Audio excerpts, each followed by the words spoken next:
Once upon a time, Julius Malema was a political hurricane. His words didn't just stir headlines, they shook the very ground of South African politics.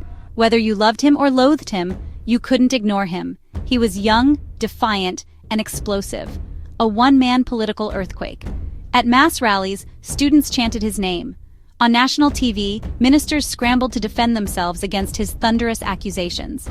He built the EFF from nothing. Red overalls, firebrand speeches, and promises of land, justice, and revenge. He said what others were too afraid to say. And in a country tired of polite politics, that was power. There was a time when Julius didn't just enter the national conversation. He was the conversation. Quick pause. If you're enjoying this kind of raw, honest breakdown, make sure to hit the like button, drop a comment, and subscribe. And if you want to take it a step further, smash that join button and become an official supporter of the channel. It helps keep these videos coming, keeps them independent, and keeps the fire burning. Alright, let's get back into it. Here's where things start to unravel. Julius Malema has become the living embodiment of political inconsistency. And I'm not just talking about a change of opinion over time. I'm talking about wild, shameless flip-flops that make your head spin. I will kill for Zuma, remember that? Back when he was the ex-president's fiercest defender. Then suddenly it was, Zuma must go. Then, Zuma must be arrested. And then, as if we all had amnesia, Julius turns around and cries, "Why would you jail an old man?" It's not a change of heart. It's a change of headlines. Julius Malema doesn't evolve. He reacts. He moves with the media wind, not with any moral compass.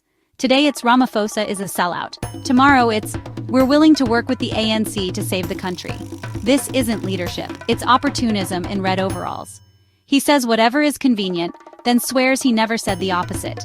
It's not just dishonest, it's exhausting. Another reason Julius Malema is losing his grip? He's stuck in a loop. He's been shouting the same slogans, delivering the same performances, and making the same accusations for nearly a decade. At this point, we can all mouth along to the script. It's the same old theatrics in Parliament, shouting, walking out, calling people fools and sellouts. But what has it achieved? Besides viral clips and cheap laughs, where is the tangible change? Even supporters are growing numb. The message hasn't evolved, the strategy hasn't adapted. It's protest politics with no exit strategy, just noise for attention. The EFF still acts like the angry opposition, even when they're offered real influence. Because being disruptive gets headlines. Actually governing? That takes hard work. And Julius doesn't seem interested in that part. Today, Julius Malema is more likely to go viral for being mocked than for being meaningful.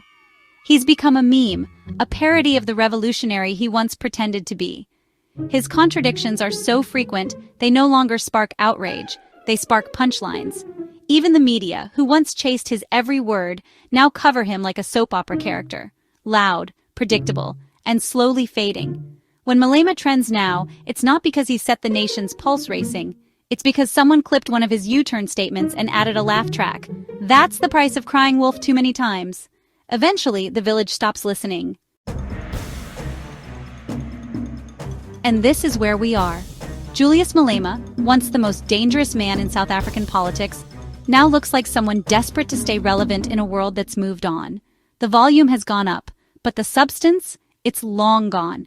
And when you're screaming louder just to get noticed, you're not leading a movement. You're chasing attention. He doesn't strike fear anymore. He doesn't shift policy. He doesn't command loyalty. He shouts. And for a country facing real crises, that's just not enough anymore. So the question stands, does anyone really care what Julius Malema says anymore? Is he still a political force, or just another loud voice lost in a sea of irrelevance? Maybe his time has passed. Maybe South Africa has simply outgrown the gimmicks. Maybe people want action now, not theater. But one thing is certain, Julius Malema will never stop talking. The real question is, will anyone still be listening? Thank you for watching. Please like, share, and subscribe. See you next time.